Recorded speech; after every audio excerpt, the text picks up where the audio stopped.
슐러 신학교 총장을 역임하셨던 리차드 마우라는 분이 이렇게 말한 적이 있습니다.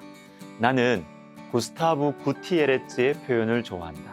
그리스도인의 삶에는 영성을 위한 쓸모없는 낭비되는 시간이 있어야 한다고 그는 말한다. 즉 모든 다른 의제에 관여하지 않고 하나님의 임재 안에 머무는 그런 순간 말이다. 여러분, 다른 어떤 것을 위한 것이 아니라 하나님만을 위한 시간, 하나님 한 분만으로 만족하는 시간이 있으십니까? 하나님만을 추구하는 신앙은 우리에게 하늘의 능력과 지혜를 줍니다.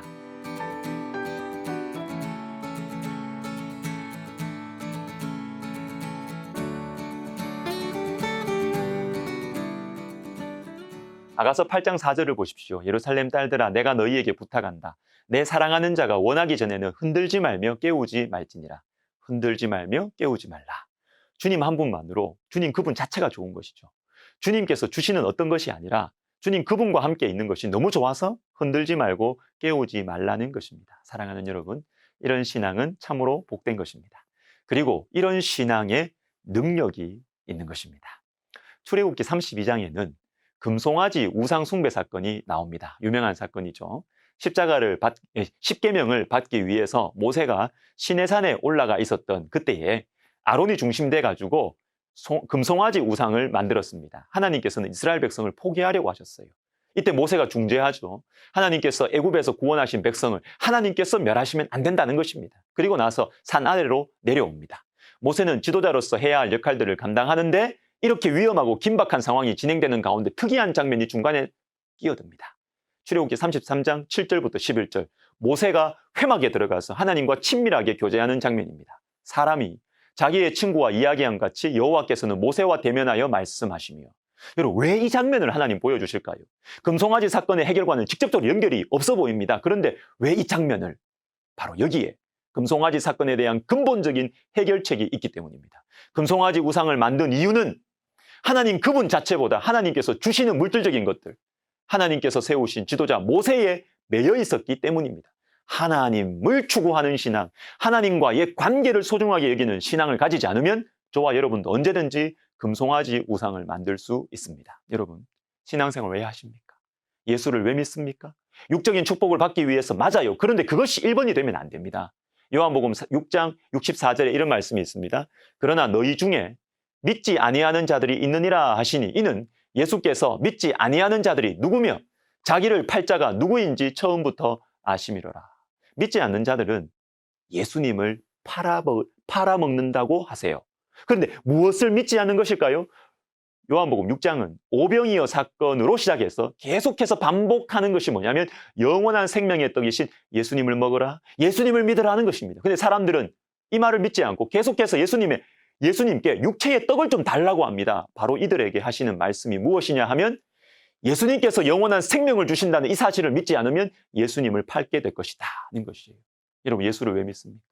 육적인 축복을 1번으로 삼으면 예수님을 팔아먹어요. 예수님을 떠나게 됩니다. 예수님을 믿는 최종 목적은 영원한 생명, 즉 예수님께서 내 안에 사시는 것, 내가 예수님을 닮아가는 것, 예수님이 최종 목적입니다. 이것이 분명해야 합니다. 사도 바울은 이것이 분명했습니다. 빌립보서 3장 8절, 또한 모든 것을 해로 여김은 내 주 그리스도 예수를 아는 지식이 가장 고상하기 때문이라. 내가 그를 위하여 모든 것을 잃어버리고 배설물로 여김은 그리스도를 얻고, 그리스도 예수를 아는 지식, 예수님을 아는 것, 예수님을 얻는 것이 바울에게 가장 소중했습니다. 예전에 한 성도님과 대화를 하면서 천국이 무엇이냐, 천국의 핵심이 무엇이냐 이 말을 해줄 좀 기회가 있었습니다. 요한계시록 21장 22절, 성 안에서 내가 성전을 보지 못하였으니 이는 주 하나님 곧 전능하신 이와 및 어린 양이 그 성전이심이라.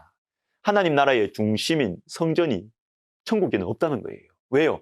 예수님이 성전이니까. 여러분, 아픈 것도 없고 눈물도 없는 천국, 경치 좋고 먹을 것 많고 재미있는 것 많고, 여러분, 이게 천국일까요?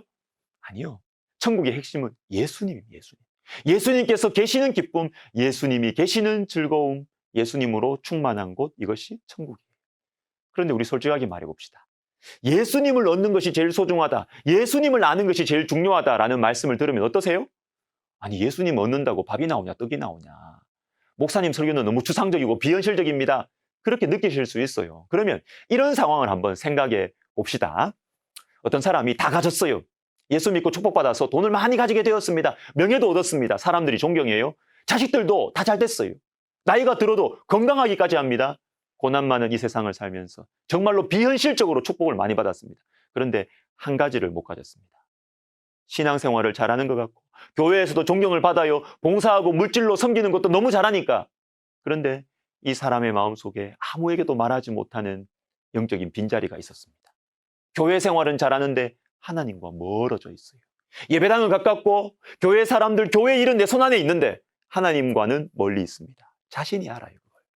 이것은 누가 판단하는 것이 아닙니다. 판단해서도 안 되고요. 그런데 나 자신은 압니다. 다 가진 것 같은데 가장 소중한 것 한 가지가 나에게 없구나. 난 알고 있습니다. 저는 예수님을 안 믿는 사람들을 지금 말하는 게 아닙니다. 예수님을 안 믿는 사람들은요, 예수님이 가장 소중하다라는 이 메시지를 알아들을 수도 없고 말해줄 필요도 없어요. 못 알아들으니까. 저는 지금 교회 안에 있는 성도들을 향해서 말하고 싶습니다. 여러분에게 가장 소중한 것이 무엇입니까? 정말로 무엇입니까?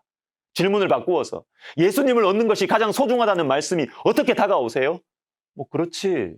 이렇게 다가오세요? 아니면 너무 추상적으로, 비현실적으로 다가오십니까? 여러분, 가장 소중한 것이 정말 무엇입니까? 예수를 왜 믿습니까? 예수님이 우리의 목적입니다. 찬송가 442장이 생각납니다. 저 장미꽃 위에 있을 아직 맺혀 있는 그때에. 이 찬송은 주님과의 깊은 교제를 표현해주고 있습니다.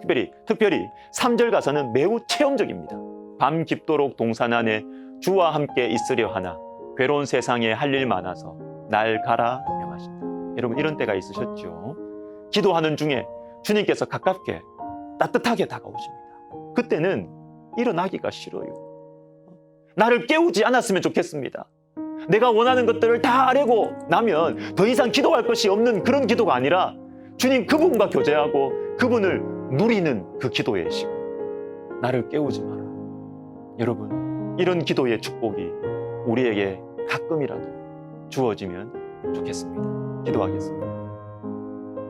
주님 한 분만으로 만족하고 주님으로 인하여서 기쁘고 즐겁고 주님께 기도하면서 시간 가는 줄 모르고 행복하여서 나를 깨우지 말라.